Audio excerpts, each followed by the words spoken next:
What is going on, everybody? It's Nothing But Skills, and in today's video we're going to be showing you how to get the drip and the psycho mask in the Division 2. And yes, these things are pretty nice. There are a couple steps you need to do, and one thing you need to remember is I believe you need to complete this at nighttime. I tried doing this during the daytime a second time because the first time I did it I did die.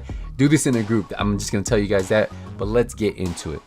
So we're going to start this off just to give you guys a reference point. If you guys go to the gate control point, right, the gate control point, and then you see Canal Street right here, you're gonna follow this street all the way down. Just keep going down. On the left hand side you should see some Christmas lights in between two streets. This is how you guys know you guys are on the right path. You see on the top left the Christmas lights. Just keep following this all the way down. You see the jewelers. Keep going down, and as you make your way down the street, just ahead you should see there's gonna be a laundromat right here, UDBG. Right, so this is going to be a laundromat that you need to go into. Let me show you on the map. So we see the gate control point right here. Perfect. You can interact with this door. Continue on through here. So once you get into the next room, you'll see a bunch of washing machines. Now on the second row there's going to be one that's going to be labeled 23. So you want to interact with that. Now the light should flicker black and then it should go red, and then you know, okay, I activated this part. So you see it's red. Now what you need to do is head over to a safe house. So you're gonna head to the residential building safe house. Now once you're there, you're gonna run right outside the doorway, and right outside there's going to be, it looks like a garage place. So right here, we're heading out of the safe house, and then you're gonna have the window right here. You're gonna jump out, and then straight ahead we have the garage right in front of us, right? So it's hard to miss. Right next to the school buses there's a garage unit right here. You're gonna head to the other side. Now a little hint to let you guys know that you guys are in the right direction. You see all the flickering lights? Kind of gives it away a little bit, right? So you can actually just jump over this. There's gonna be a door to the left that we need to get into, but we need to jump over this right here. On the back side there's going to be a little yellow box for us, right?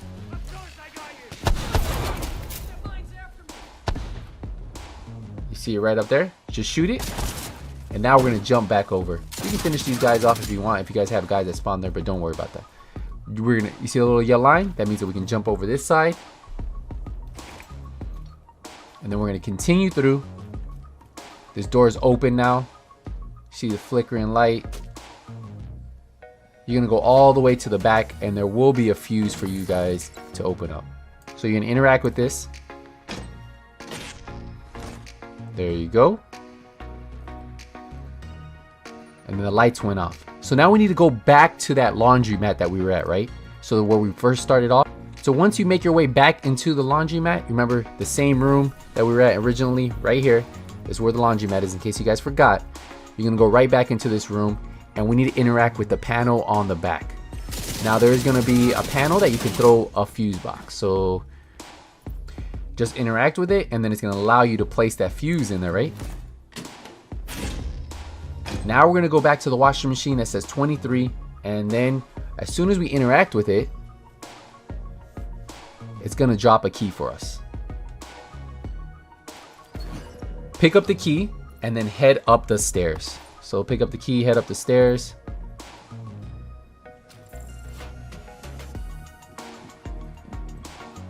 And then you see the rooms are labeled 21, 22, 23. Hit 23, and then you're gonna come over here, and right on this wall you're gonna see it says it has some coordinates, right?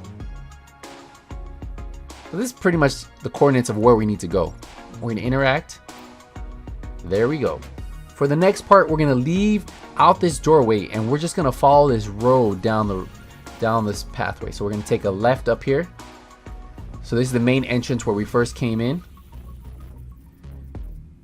And we're gonna go down this road. I just marked that, but we're gonna take a right once we get down there, and I'll give you a better pinpoint location once we get there. So just follow this all the way down.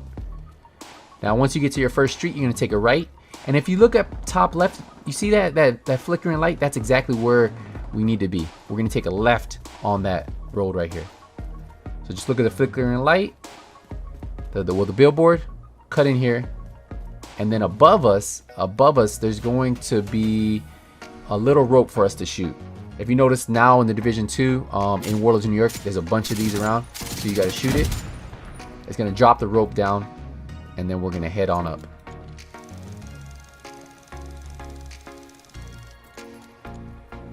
Now we're gonna continue down these stairs right here. Go down the ladder, run across this. You can push down these panels right in front of you, and this is where you're just gonna follow us all the way to the end. So just keep going across. We're gonna jump. There we go. Run on up. Keep going, jump over this. You can grab the loot. Now this door right here, for us to get in this door, we have to open it up. But the only way to open it up is to shoot the panel. There is going to be a panel behind us. Grab the loot while you're here. So follow this. Keep looking. Oh, look at this. Look at this. Right here. There it is. Just shoot it. There you go. It's going to open up a door. Now once we go inside, all you have to do is head to the other room. There's going to be another room in here. Now if you've been looking for one of the shade techs that you haven't found in this area, it's in this room right here. So that's another thing you can grab.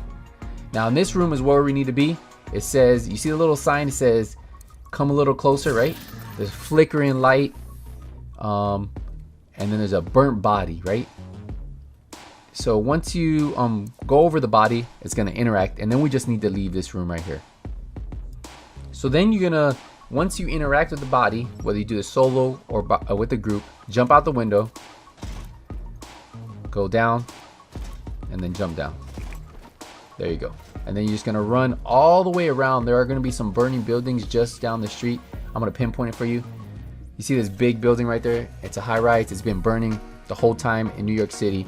So we're going straight there.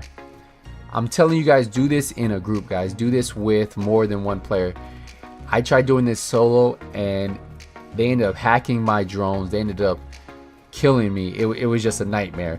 And then the thing about it is, once you do die, you have to find another group to do it. So if you don't do it in time, the hunters will despawn. That's another thing. So if you die, you have to find another group to do it with. So you have to do it on their session, right? So each person can do it on their session and it should work. But if you do it on your session, you won't ever be able to do it on your session, at least right now. Now, once you get over to these buildings right here, there's going to be another body we're going to interact with. Just make sure your team is together. Like I said, I did it once by myself. It sucked. Now, we were lucky enough. There was a hostage situation going on right here. So they ended up helping us out with the hunters. Like they'll fight the hunters too. They don't like the hunters. So that kind of helped us out a little bit. So we didn't engage. We didn't clear this out. We left that there. And then we waited for our guys to get together. Now there's right here in front of us, you'll see a dead body. And then you just have to interact with that dead body. So I'm gonna let my teammate interact with them. So he interacted with them. So we backed up. And then 2 hunters will spawn. So one of the hunters is up there with the guy up top. So we were able to sneak up on the hunter because the hunter was fighting the Rikers that were over here. So he's shooting him in the back. We're just putting out damage. He's almost dead. Having more than one person, see, because a lot of times what happens is when you try to fight him by yourself, you die. And then this one drops the first mask. This one was the Psycho mask. And then we had one more hunter we had to kill. And the second hunter is going to drop the other mask. So just make sure you guys do this. Now I'm going to tell you that for some reason, the hunter, the first time we did it, he despawned on us. So I had to do this 3 times. The first time I died. The second time we killed one hunter and then the other one despawned because I think we just took too long or we had to do it within a certain amount of time. But we were able to kill both of them after 2 times. What we did is we had to go to one of the guy's session, then we switched sessions, and we jumped to the other guy, and then we just kept switching over and over. But that's how we were able to kill them. They do heal up, so get ready for that, and they do hit really hard. So that is something that you guys need to really we all ran some different builds. I ran Ace's SVD build with a Reviver Hive and a Chem Launcher. One of the other guys run a Shock Trap.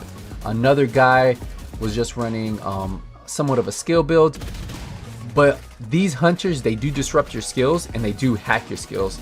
So when you're trying to do this alone, that's what's really tough. But in a group, it's not hard at all to do.